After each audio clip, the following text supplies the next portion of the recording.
Good morning student. आज हम chemistry का chapter 4 carbon and its compound देखेंगे। जैसा कि हम जानते हैं इस बार सिलेबस हमारा रिड्यूस्ड हो चुका है, तो हमें बहुत ज़्यादा नहीं पढ़ना है। फंक्शनल ग्रुप, IUPAC नेम, ये सारी चीज़ें कट गई हैं, तो हमको सिर्फ कोवेलेंट बॉन्ड्स पढ़ना है और कार्बन का वर्सेटाइल नेचर और उसके बाद होमोलॉगस सीरीज। ठीक है, बस इतनी ही चीज़ों को हमको पढ़ना है इस चैप्टर में, जिससे कि चैप्टर बहुत लेंदी था। पहले ये लगता था कि फिलहाल ये चैप्टर बहुत इंपॉर्टेंट है, केमिस्ट्री का सबसे इम्पॉर्टेंट चैप्टर है और ये पूरी ऑर्गेनिक केमिस्ट्री है कि कार्बन का जो पूरा कंपाउंड्स है, पहले इसको लेके बहुत ही टफ चैप्टर है। ऐसा कुछ नहीं, बहुत इजी चैप्टर है और बहुत अच्छे से समझ में भी आ जाएगा। चैप्टर जो सिलेबस था रिड्यूस होने की वजह से इसमें टॉपिक बहुत कम हो गए हैं। ठीक है, तो सबसे पहले हम इस चैप्टर में देखेंगे नंबर्स ऑफ 118 एलिमेंट्स पूरे पीरियोडिक टेबल में है, लेकिन सिर्फ कार्बन के ही कंपाउंड्स को क्यों कहा गया, कार्बन ही सबसे ज़्यादा इम्पोर्टेंट क्यों लगा, इसी के पूरे कंपाउंड को क्यों हमने डिस्क्राइब किया, ये सारी चीज़ें डिपेंड करती हैं इसके नेचर पे, इसके कैरेक्टर्स पे, कि इसकी प्रॉपर्टीज़ कैसी है जिसकी वजह से इसको इतना ज़्यादा इम्पोर्टेंट मिला। ओके, तो सबसे पहले हम देखते हैं इंट्रोडक्शन ऑफ अ कार्बन। जैसा कि हम जानते हैं पीरियोडिक टेबल में इसका जो स्पेस है और बहुत इम्पोर्टेंट है और सबसे ज़्यादा इम्पोर्टेंट इसलिए लिया गया है कि ये सभी जितने भी लिविंग ऑर्गेनिज्म है उसमें कार्बन प्रेजेंट होता है। ठीक है, तो इंट्रोडक्शन हम जैसा कि जानते हैं इसको रिप्रेजेंट करते हैं C से। ठीक है, C से रिप्रेजेंट करते हैं और इसका जो एटॉमिक नंबर होता है वो क्या होता है, 6 और एटॉमिक मास जो होता है वो 12 होता है। इलेक्ट्रॉनिक कॉन्फ़िगरेशन आपने 9th क्लास में देखा ही है कि इसके जो outer most, suppose this is atomic structure है ना, एटॉमिक स्ट्रक्चर यानी कि इसके फर्स्ट ऑर्बिटल में 2 इलेक्ट्रॉन और सेकेंड में कितने इलेक्ट्रॉन्स होते हैं, 4 इलेक्ट्रॉन, यानी कि इसका जो इलेक्ट्रॉनिक कॉन्फ़िगरेशन होता है वो होता है 2 और 4, यानी कि इसमें जो प्रोटॉन और जो इलेक्ट्रॉन का नंबर है यानी कि 6 कितना है, प्रोटॉन है और 6 इलेक्ट्रॉन है और इसमें 6 न्यूट्रॉन भी है, कुछ ज़्यादा इजी नहीं है। प्रोटॉन प्लस न्यूट्रॉन और यहाँ पर होता है इलेक्ट्रॉन, ऑलरेडी आप जानते ही हैं। तो यानी कि कार्बन जो है वो उसका एटॉमिक नंबर जो होता है वो 6 होता है और कार्बन का लैटिन वर्ड कार्बो से इसका जो ओरिजिन हुआ है डैट मीन्स कोल, यानी कि उसका मतलब कोल मीन्स ब्लैक, काला, यानी कि ये काला, ज़्यादा से ज़्यादा ये काला होता है और इसकी जो ओरिजिन उत्पत्ति हुई है वो ही कार्बो वर्ड से हुई है, जो लैटिन वर्ड है जिसका मतलब होता है कोल। ठीक है, तो हमने देखा कि इंट्रोडक्शन कार्बन ऑलरेडी आप जानते ही हैं, इसको देखा पढ़ा है 9th क्लास में, इसके स्ट्रक्चर्स को देखा है, इलेक्ट्रॉनिक कॉन्फ़िगरेशन को देखा।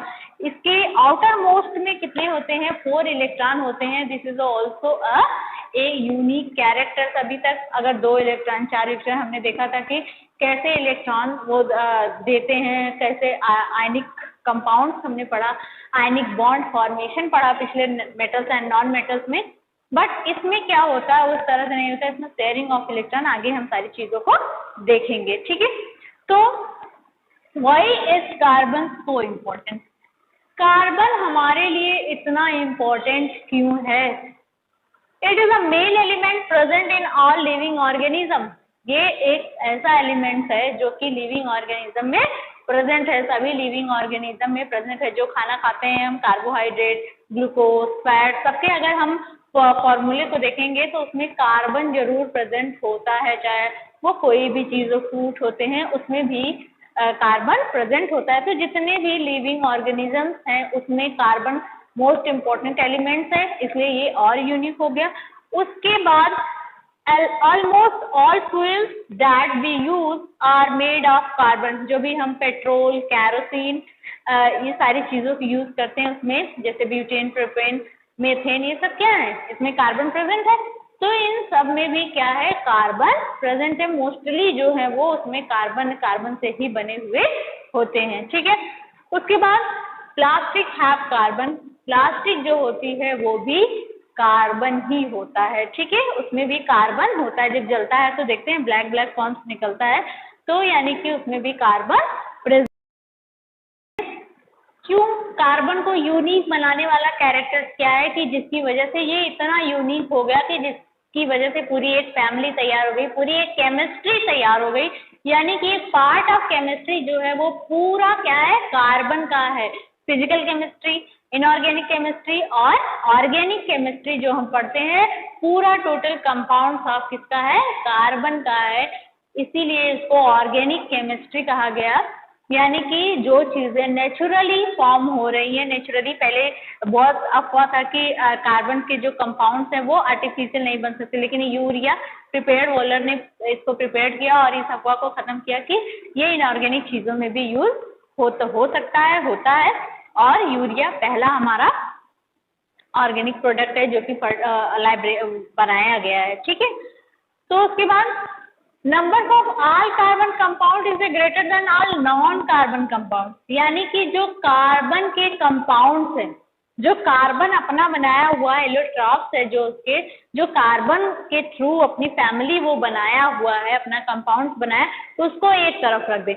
और जो नॉन कार्बन कंपाउंड है जिसमें कार्बन नहीं है उसको एक तरफ रख दे। तब भी जो कार्बन के कंपाउंड का अमाउंट सिर्फ अकेला कार्बन है और इधर सारे पीरियोडिक के 117 एलिमेंट्स है, उसको एक तरफ रख दें और कार्बन के कंपाउंड को एक तरफ रख दें, तो भी कार्बन के कंपाउंड का जो अमाउंट है वो क्या होगा, ज्यादा होगा अदर देन इसके, ठीक है। इसके मतलब कि जो नॉन कार्बन कंपाउंड्स हैं, ठीक है। यानी कि कार्बन के इतने ज्यादा कंपाउंड्स हैं कि जो पीरियोडिक टेबल के सभी एलिमेंट्स के कंपाउंड को अगर एक साथ रख दिया जाए तो भी उसके बराबर नहीं है। यानी कि ये इतना ज्यादा रिच है, इतनी फैमिली है इसकी कि यहाँ पर सभी एक साथ मिलकर आ जाएं तो भी कोई फर्क उसको नहीं पड़ेगा, ओके। उसके बाद वर्साटाइल नेचर ऑफ कार्बन, ये इसका जो नेचर है, जो इसकी क्वालिटी, जो कैरेक्टरिस्टिक है, ये भी इसको यूनिक बनाता है। इसकी वजह से भी ये हमारे चर्चा में है, यानी चर्चा का विषय बना हुआ और इतना बड़ा स्टडी इसके ऊपर हमको करना है। वर्साटाइल नेचर इसके क्या क्या है, सबसे पहले तो कैटेनेशन, यानी कि इसके पास ऐसी टेंडेंसी होती है कि जो ये खुद के ही मेंबर से, यानी खुद के ही एटम से अपने आप को कनेक्ट करने की कैपेसिटी रखता है। यानी कि कार्बन और कार्बन के बीच में भी बॉन्डिंग हो सकती है। सभी में ऐसा नहीं होता, सिर्फ सिलिकॉन और सल्फर हैं जो कि खुद से कैटेनेशन प्रोड्यूस, यानी कि अपने, यानी कि सिलिकॉन जैसे हैं ऐसे इस तरह से ये बॉन्डिंग कर सकते हैं।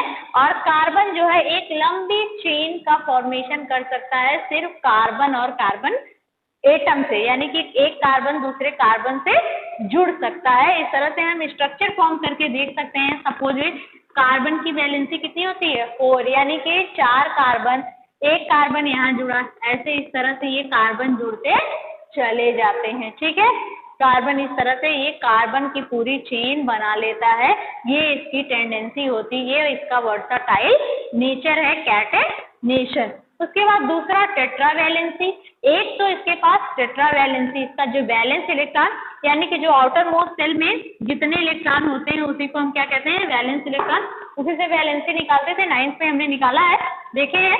यानी कि इसके आउटर मोस्ट में कितने इलेक्ट्रॉन है, 4 इलेक्ट्रॉन है।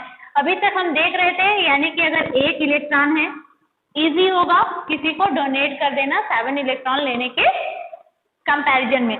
2 है तब भी दे देंगे, 3 है, यानी कितना हमें कितना करना है, हाफ स्टेट पूरा करना है। फॉर एग्जांपल हम जैसे सपोज वे आयनिक कंपाउंड्स में आपने देखा होगा, अभी आगे मैं इंट्रोडक्शन के लिए बता दूंगी। यानी कि हम देखते थे NaCl का एग्जांपल लिया, Na के पास 2, 8, 1 इतना है, इसके आउटर मोस्ट में 1 इलेक्ट्रॉन है ना।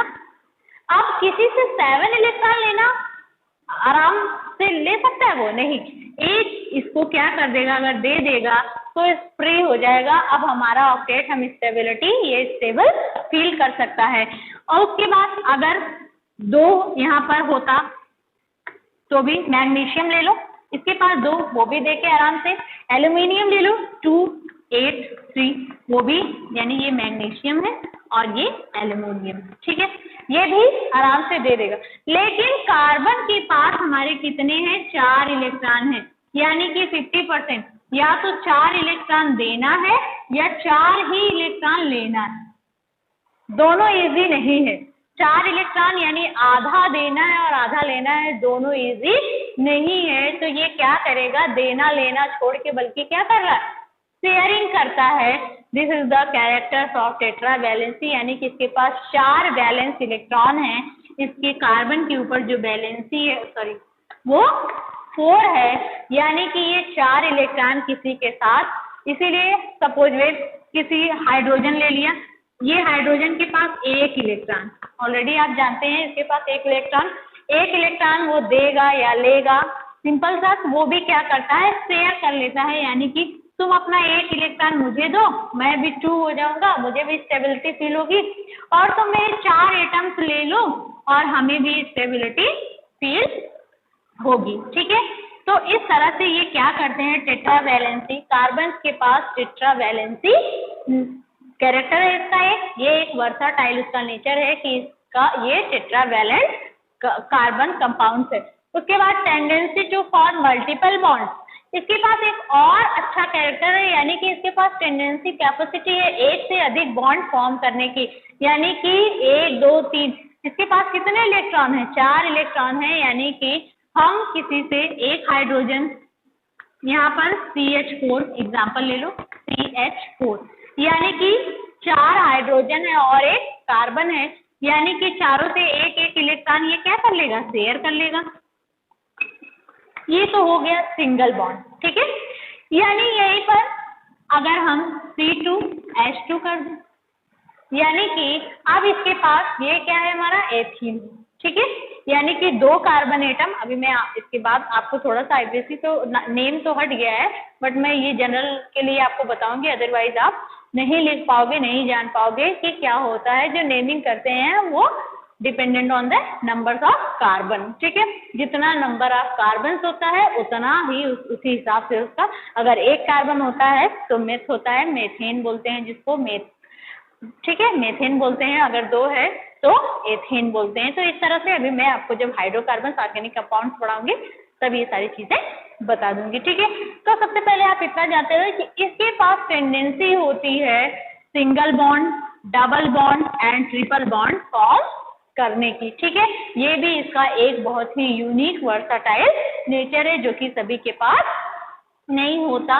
और उसके बाद इसके पास और भी नंबर्स ऑफ कैरेक्टर्स हैं जो एलिफैटिक, एरोमेटिक, यानी कि ये रिंग फॉर्म भी करता है, साइकिल फॉर्म भी करता है, ओपन चेन भी फॉर्म करता है, किसी भी फॉर्म में ये चला जाता है।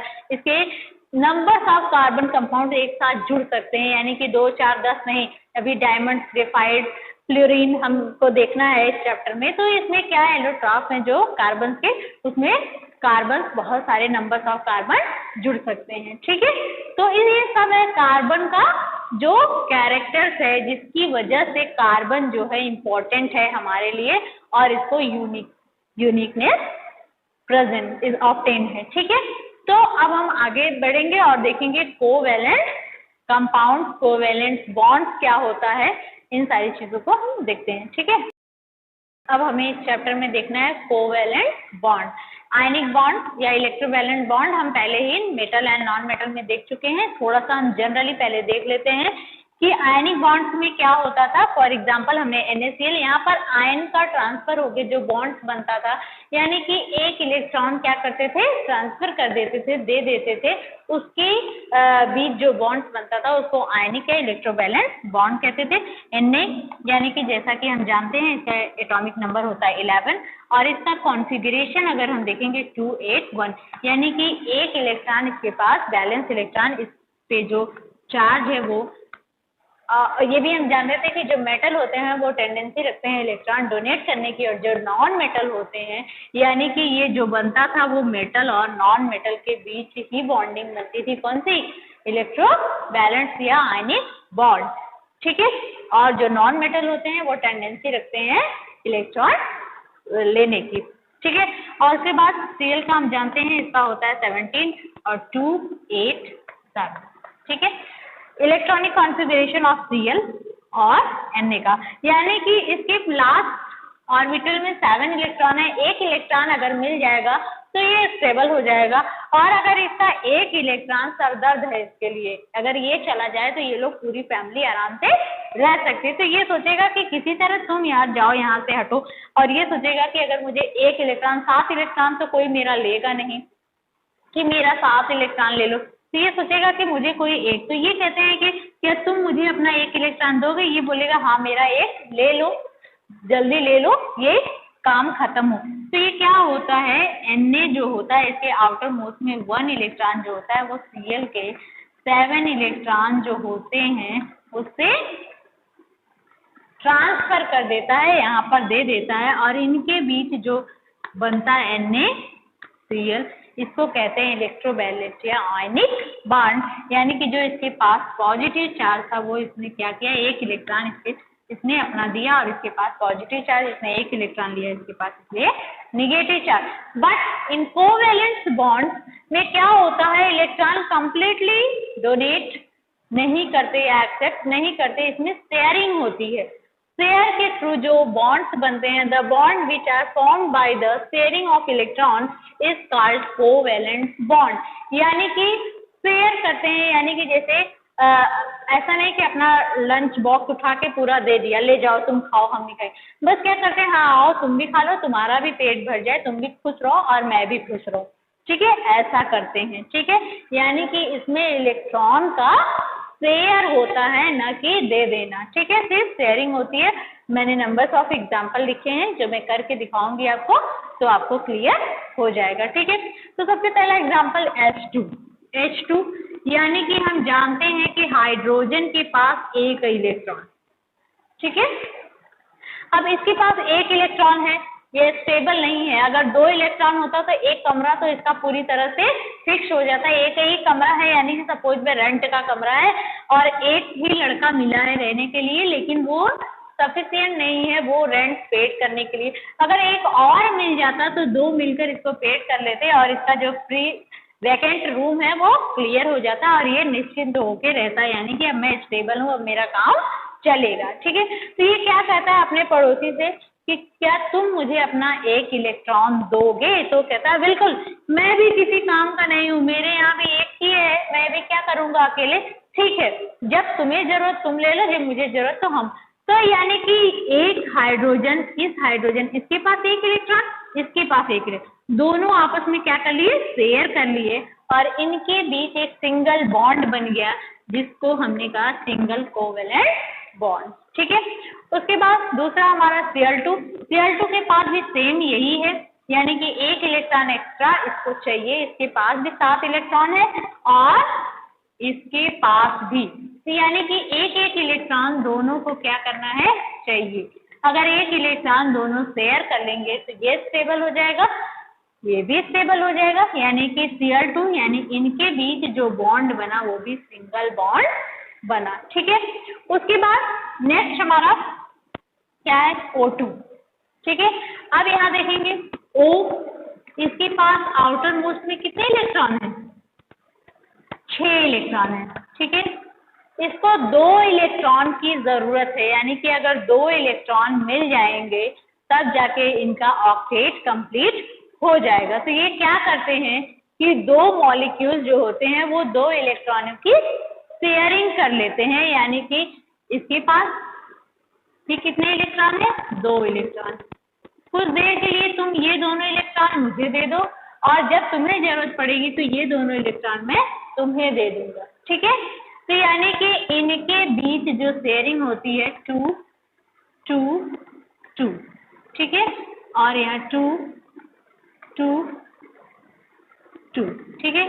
अब ये दोनों अपने अपने इलेक्ट्रॉन की शेयरिंग कर लेते हैं और इनके ये 2 इलेक्ट्रॉनों की शेयरिंग कर रहे हैं, इसीलिए इनके बीच कैसा बॉन्ड बन रहा है, डबल कोवैलेंट बॉन्ड बन रहा है। कोवैलेंट क्यों कर रहे हैं, क्योंकि इलेक्ट्रॉन की शेयरिंग हो रही है। एक इलेक्ट्रॉन की शेयरिंग थी तो सिंगल बॉन्ड का फॉर्मेशन हुआ था, और अगर 2 इलेक्ट्रॉन शेयर कर रहे हैं तो डबल बॉन्ड का फॉर्मेशन हो रहा है, क्लियर। यानी कि जो O2 के बीच जो बॉन्ड बना वो कैसा बॉन्ड बना, double bond double covalent bond. Okay, उसके बाद नेक्स्ट है हमारा H2O। H2O से सभी फैमिली है ना, this is the formula of water. ठीक है, वाटर। अब इसके पास भी H2 यानी कि हाइड्रोजन के दो मॉलिक्यूल हैं, यानी कि दोनों के पास एक एक इलेक्ट्रॉन है और ऑक्सीजन के पास 2 इलेक्ट्रॉन की कमी है, यानी कि तुम हमें 2 इलेक्ट्रॉन हमको दे दो, ये भी कहेंगे ठीक है हम 2 इलेक्ट्रॉन की आपको जरूरत है और हमारे पास एक एक इलेक्ट्रॉन, हमें एक एक इलेक्ट्रॉन की जरूरत है, तो ये क्या करेंगे 2 इलेक्ट्रॉन जब उसको जरूरत पड़ेगी उसको दे देंगे, जब जरूरत पड़ेगी ये 2 इलेक्ट्रॉन उससे ले लेंगे। तो यानी कि ऑक्सीजन का एक इलेक्ट्रॉन ये हाइड्रोजन के एक इलेक्ट्रॉन से शेयर कर लेगा और इनके बीच जो बॉन्ड बनेगा वो इस तरह का सिंगल बॉन्ड बनेगा। ठीक है, किस तरह से H, यानी कि एक एक इलेक्ट्रॉन की शेयरिंग हुई है। This is the structures of a water molecule. ठीक है, उसके बाद N2। अब हम देखते हैं ट्रिपल बॉन्ड कैसे फॉर्म होता है, शेयरिंग ऑफ 3 इलेक्ट्रॉन। ठीक है, ट्रिपल बॉन्ड का फॉर्मेशन हो जाएगा, यानी कि अब हम देखते हैं कॉन्फ़िगरेशन ऑफ N कितना होता है 7 होता है इसका एटॉमिक नंबर, तो यानी कि 2 और 5, यानी कि इसको कितने इलेक्ट्रॉन की जरूरत है 3 इलेक्ट्रॉन की जरूरत है। अगर 3 इलेक्ट्रॉन मिलेगा, 5 इलेक्ट्रॉन कोई लेगा नहीं, 5 इलेक्ट्रॉन देना डिफिकल्ट है 3 इलेक्ट्रॉन लेने की बजाय। ठीक है, तो ये क्या करेंगे 3 इलेक्ट्रॉन की शेयरिंग कर लेंगे। नाइट्रोजन के 2 मॉलिक्यूल्स हैं, ठीक है 2 एटम्स है नाइट्रोजन के, तब जाके N2 मॉलिक्यूल्स बना था। तो यानी कि इसके आउटर मोस्ट शेल में कितने इलेक्ट्रॉन है 5। ठीक है, तो ये 3 इलेक्ट्रॉन जो हैं वो आपस में क्या कर लेंगे शेयरिंग कर लेंगे और इनके बीच जो बॉन्ड का फॉर्मेशन होगा वो ट्रिपल बॉन्ड होगा। ठीक है, यानी कि single bond, double bond, triple bond, यानी कि टाइप्स ऑफ कोवेलेंट बॉन्ड। यहाँ से क्या हो गया, अगर पूछा जाए टाइप्स ऑफ कोवेलेंट बॉन्ड तो कोवेलेंट बॉन्ड आर 3 टाइप्स। कौन कौन से, single bond, double bond and triple bond. Sharing of 1 electron form single bond and sharing of 2 electrons form triple bond and sharing of 3 electrons form triple bond। ठीक है, तो यहाँ पर single bond types of covalent bond,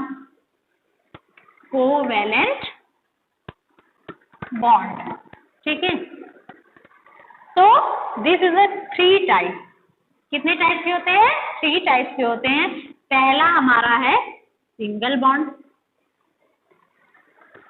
single bond, यानी कि sharing of 1 electron. ठीक है, जैसे एग्जांपल हमने देख लिया है हाइड्रोजन मॉलिक्यूल। ठीक है, हाइड्रोजन गैस है ये। उसके बाद Cl2 भी हमारा क्या कर रहा है सिंगल बॉन्ड। और सेकेंड टाइप है हमारा double bond, double covalent bond. ठीक है, कोवेलेंट बॉन्ड, इसमें एग्जाम्पल है हमारा O2। ठीक है, O2 हो गया। उसके बाद ट्रिपल कोवेलेंट बॉन्ड हमारा है N2,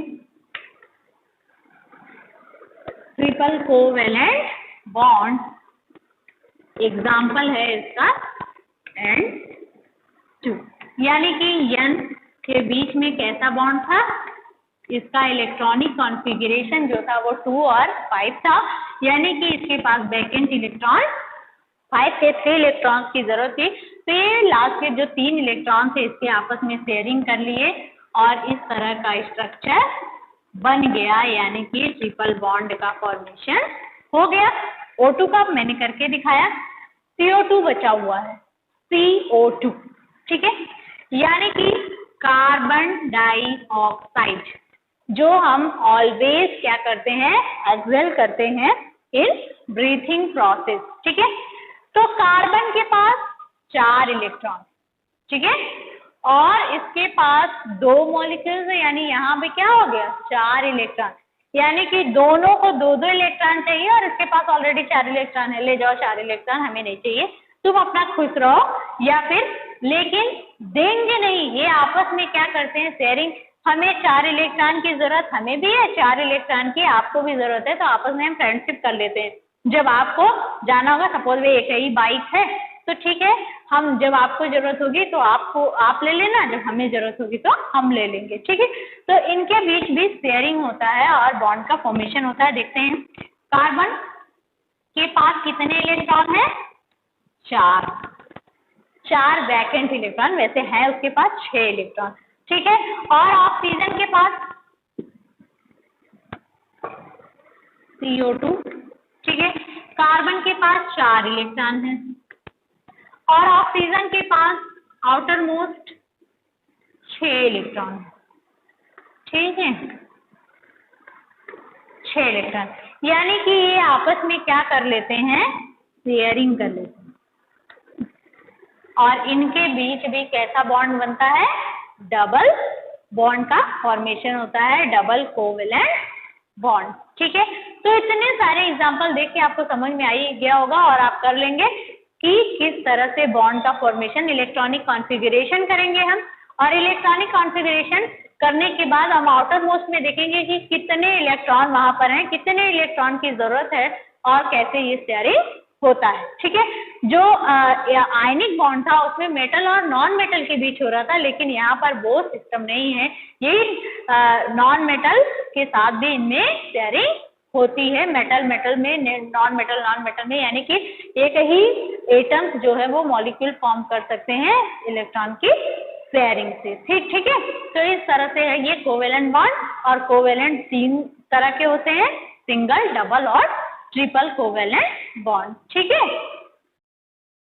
properties of covalent compound, यानी कि कोवेलेंट कंपाउंड जो कोवेलेंट बॉन्ड फॉर्म करते हैं, कोवेलेंट बॉन्ड्स की वजह से बनते हैं, उसको कहते हैं कोवेलेंट कंपाउंड। इसकी प्रॉपर्टी क्या होती है, low melting and boiling point. इसकी जो मेल्टिंग और बॉइलिंग पॉइंट्स होती है वो कम होती है, लो होती है, जल्दी ये मेल्ट कर जाते हैं, या फिर अगर लिक्विड है तो बॉइल कर जाते हैं। Due to small intermolecular forces of attraction between the atom, इनके बीच इंटरमॉलिक्यूलर जो फोर्स होता है, यानी कि इसके जो पार्टिकल्स होते हैं वो बहुत कस के नहीं पकड़े रहते, सॉलिड की तरह, इसकी तरह नहीं है। उसके जो बीच में फोर्स ऑफ अट्रैक्शन होता है वो कम होता है। उसके बाद पुअर कंडक्टर ऑफ इलेक्ट्रिसिटी, ये पुअर कंडक्टर होते हैं। पुअर कंडक्टर तो होंगे क्योंकि इनके पास आयंस नहीं है, पॉजिटिव और निगेटिव आयंस नहीं है, आयंस होते हैं तभी इलेक्ट्रिसिटी क्या करते हैं, कंडक्ट करते हैं। ये पुअर कंडक्टर होते हैं, यानी कि अगर सपोज में कभी जरूरत पड़ी तो ऐसा नहीं कि इलेक्ट्रिसिटी ये कंडक्ट करते हैं, लेकिन अच्छे अमाउंट में नहीं, पुअर होते हैं, लेस अमाउंट में इलेक्ट्रिसिटी कंडक्ट करते हैं। ओलाटाइल इन नेचर, इसका नेचर जो होता है वो ओलाटाइल होता है। ओलाटाइल मीन्स इजी वे में ये गैस इवेपोरेट हो जाते हैं, ठीक है। जैसे आप पानी ही ले लिया या कुछ भी, जो कोवेलेंट कंपाउंड होते हैं वो ओलाटाइल होते हैं, यानी कि जल्दी ही ये गैस के फॉर्म में इवेपोरेशन कर सकते हैं। तो ये है कोवेलेंट कंपाउंड की प्रॉपर्टी। जो कोवेलेंट कंपाउंड होते हैं ये उनका नेचर होता है। उसके बाद अब आता है हमारा allotropes of carbon and their property. Carbon के एलोट्रॉप कौन कौन से, पहले तो हम ये जान लेते हैं एलोट्रॉप क्या है, ठीक है। Allotropy is the property by virtue of which an element exists in more than one form and each form has different physical property but identical chemical property, ठीक है। जो एक से अधिक फॉर्म में एग्जिस्ट करे, यानी एक कई रूप हैं उसके, एक रूप में नहीं, जैसे अभी देवी माँ आने वाली है ना, उनके बहुत सारे रूप हैं, है ना। तो उसी तरह से इसके भी बहुत सारे फॉर्म हैं। ये फिजिकली डिफरेंट है, देखने में ये अलग अलग है, लेकिन इनका जो केमिकल नेचर है वो सेम होता है और उसी को कहते हैं एलोट्रॉप। कार्बन का एलोट्रॉप है तो प्रॉपर्टी जो है वो कार्बन जैसी होगी, बस देखने में ये डिफरेंट होंगे। 2 फॉर्म होता है इसका, एक है क्रिस्टलाइन फॉर्म, डायमंड, ग्रेफाइट और फ्लोरीन, जो आपको पढ़ना है, जिसमें कार्बन 60 होते हैं। इसी के तीनों एलोट्रॉप्स आपको आपके सिलेबस में है, आपको देखने हैं। और उसके बाद माइक्रोक्रिस्टलाइन फॉर्म, कोल, चारकोल, कोयला देखा ही है, वो भी टुकड़े में होता है, सॉलिड फॉर्म में होता है, लेकिन वो एकदम डायरेक्टली क्रिस्टल फॉर्म में हमें दिखाई नहीं देता, हम साफ साफ दिखाई नहीं देता। वहीं पर डायमंड क्या होता है, एकदम चमकता हुआ दिखाई देता है, कोहिनूर देखा है नहीं, ठीक है, अगर देखा है तो अच्छी बात, ठीक है। तो ये है एलोट्रॉप कार्बन। अब देखते हैं हम कार्बन के जो एलोट्रॉप जो सिलेबस में पढ़ने हैं, डायमंड, ग्रेफाइट और फुलेरिन, ठीक है। एलोट्रॉप्स ऑफ कार्बन, सबसे पहला हमारा डायमंड। डायमंड से सभी फैमिलियर हैं, सभी चाहते हैं कि हमारे पास डायमंड हो, it is a very precious, है ना, बहुत ज़्यादा ये महंगा होता है और इसके जो ज्वेलरी होते हैं वो तो जो पहन लेता है तो वो अपने आप को बहुत ही रिच समझता है, ठीक है। तो ये है कार्बन का एलोट्रॉप, इसमें सारी नॉन मेटल्स की डिफरेंट प्रॉपर्टी है, जैसा कि हम ये कहते हैं बहुत शाइनिंग होता है, चमकदार होता है, हार्ड होता है, जबकि नॉन मेटल जो होते हैं ऐसा नहीं होता उसमें, लेकिन इसमें सब अपोजिट है। तो डायमंड जनरल प्रॉपर्टी क्या है डायमंड की, इट इज कलरलेस, इसका कोई कलर नहीं होता है, बिल्कुल कलरलेस वाइट होता है, ठीक है। वाइट क्या है, एक तरह से ट्रांसपेरेंट, जैसे कांच का कलर होता है वैसा होता है, ट्रांसपेरेंट होता है यानी कि आर पार दिखाई देता है। Substance with extraordinary brilliance due to its high refractive index, ठीक है। उसके बाद नेक्स्ट है it is quite heavy and hard, ये हैवी होता है, भारी होता है और बहुत हार्ड होता है, ठीक है। उसके बाद नेक्स्ट पॉइंट है it does not conduct electricity, ये इलेक्ट्रिसिटी कंडक्ट नहीं करता, but it has high thermal conductivity and high melting point, लेकिन इसकी थर्मल जो टेम्परेचर है ये बहुत जल्दी कंडक्ट करता है, ठीक है, टेम्परेचर इसमें गर्म होता है ये, और इसकी जो मेल्टिंग पॉइंट्स होती है वो बहुत ज़्यादा होती है, शायद इसी वजह से जो ज्वेलर्स होते हैं इतना पैसा लेते हैं क्या इसका बनाने का, आई डोंट क्लियर, मैं ऐसे ही बता रही हूँ, ठीक है। तो यानी कि ये इसकी जो मेल्टिंग पॉइंट्स होती है जल्दी मेल्ट नहीं होता, बहुत हाई मेल्टिंग पॉइंट्स है इसकी। उसके बाद इसका स्ट्रक्चर एक जाइंट स्ट्रक्चर्स होता है, कार्बन सिर्फ कार्बन कंपाउंड्स होते हैं और कुछ इसमें होता नहीं, ओनली कार्बन एटम्स होते हैं और इस तरह से इसका जाइंट स्ट्रक्चर फॉर्म होता है, ठीक है। तो ये था एलोट्रॉप्स ऑफ कार्बन, डायमंड था, जो कि डायमंड हमने देखा कि ये कैसा होता है। डायमंड से तो सभी फैमिलियां जनरली सब देखते हैं, आए दिन आते रहते हैं एडवर्टाइज वगैरह में, सब ऐसे देखें। और अगर रियल का देखना है, रियल में भी तो वही छोटा छोटा टुकड़ा दिखाएंगे, ये बड़ा होता है। आर्टिफिशियल जो ज्वेलर्स बनाते हैं वो आर्टिफिशियल बनाते हैं, वो कंपैरिजन छोटा होता है, बट जो रियल होता है वो बड़ा होता है काफी डायमंड, ठीक है। उसके बाद सेकेंड एलोट्रॉप है ग्रेफाइट, जो पेंसिल यूज होती है, पेंसिल में जो रॉड होती है वो क्या होता है, ग्रेफाइट होता है, ठीक है। कार्बन का ही वो एलोट्रॉप्स है, कार्बन का ही बना हुआ है, जिससे हम स्टार्टिंग में जब लिखना स्टार्ट करते हैं, जब नर्सरी सेकेंड थर्ड तक जब पढ़ते हैं तो हम उसी से लिखना, अपनी हैंड राइटिंग इम्प्रूव करना उसी से सीखते हैं, किससे, ग्रेफाइट से, ठीक है, पेंसिल में होता है। ग्रेस ब्लैक, ये ग्रेस ब्लैक होता है यानी कि पूरा ब्लैक नहीं होता। ओपैक सब्सटेंस है ये, ओपैक है, it is a good conductor of electricity. अब ये देखो, ये नॉन मेटल है, इसमें इलेक्ट्रिसिटी कंडक्ट हो रही है, यानी कि ये भी क्या कर रहा है कि अपने से अलग जा रहा है, ठीक है। It is good conductor of electricity but bad conductor of heat, ये इलेक्ट्रिसिटी का गुड कंडक्टर है लेकिन हीट बैड कंडक्टर, यानी कि ये गर्म जल्दी नहीं होता, हीट इतने जल्दी पास नहीं होती है, जस्ट अपोजिट ऑफ डायमंड, ठीक है। उसके बाद थर्ड है हमारा फुलेरिन, जो कि तीसरा एलोट्रॉप है कार्बन का, जो कि हमें पढ़ना है। इसमें भी 60 कार्बन एटम होते हैं जो कि एक रिंग फॉर्म का स्ट्रक्चर, जाल टाइप का स्ट्रक्चर फॉर्म करते हैं। सबसे पहले फुलेरिन को इसके इवेपोरेशन पे लेजर बीम डालकर SW क्रोटो, स्मैली एंड रॉबर्ट कर्ट ने किया था, बट उसका कोई नाम नहीं रखा, ठीक है। ये चीज को उन्होंने देखा, इस स्ट्रक्चर्स को, इस कंपाउंड्स को उन्होंने देखा, कार्बन के एलोट्रॉप को देखा, लेकिन उसका नाम नहीं दिया। Even again 370 carbon atoms containing and named Buckminster fullerene ने इसका नाम दिया, क्या नाम दिया? फुलेरिन। इनका नाम ही है बकमिनिस्टर फुलेरिन और इन्होंने अपने ही नाम पर इसका नाम रखा है बक फुलेरिन, जिसमें 60 कार्बन एटम होते हैं। सपोज में अगर 60 कार्बन एटम लगेंगे तो कैसा स्ट्रक्चर बनेगा, आपकी बुक में दिया हुआ है, आप देख लेना। मैंने यहाँ नहीं बताया तो समझ में भी नहीं आएगा, बहुत टिपिकल हो जाएगा, ठीक है। तो ये थे एलोट्रॉप्स ऑफ कार्बन और उसकी प्रॉपर्टी कैसी होती है, ठीक है। तो हमने अब इस वीडियो में सिर्फ हम इतना ही देखेंगे। अब नेक्स्ट वीडियो में हम पढ़ेंगे ऑर्गेनिक केमिस्ट्री, जिसमें हाइड्रोकार्बन, ठीक है। तो इस वीडियो को अच्छे से देखना, इसमें जब तक ये जनरल प्रॉपर्टी समझ में नहीं आएगी तब तक हम आगे हाइड्रोकार्बन ऑर्गेनिक केमिस्ट्री समझ नहीं पाएंगे, ठीक है। तो इस वीडियो को अच्छे से देख लेना। सबसे इसमें ज़्यादा इंपॉर्टेंट है कोवेलेंट बॉन्ड, ठीक है। उसी का स्ट्रक्चर्स बनाने के लिए, बॉन्डिंग करने के लिए, शेयरिंग करने के लिए कुछ मॉलिक्यूल दे दिए जाते हैं कि इसमें कौन सा बॉन्ड बनेगा। तो पीरियोडिक टेबल में पहले एटॉमिक नंबर और उनका कॉन्फ़िगरेशन आपको पता रहेगा, तो इजी वे में आप कितने इलेक्ट्रॉन उसके वैकेंट ऑर्बिटल्स में हैं, लास्ट ऑर्बिटल्स में, उसी के हिसाब से वहाँ पर शेयरिंग होगी, ठीक है। Thank you.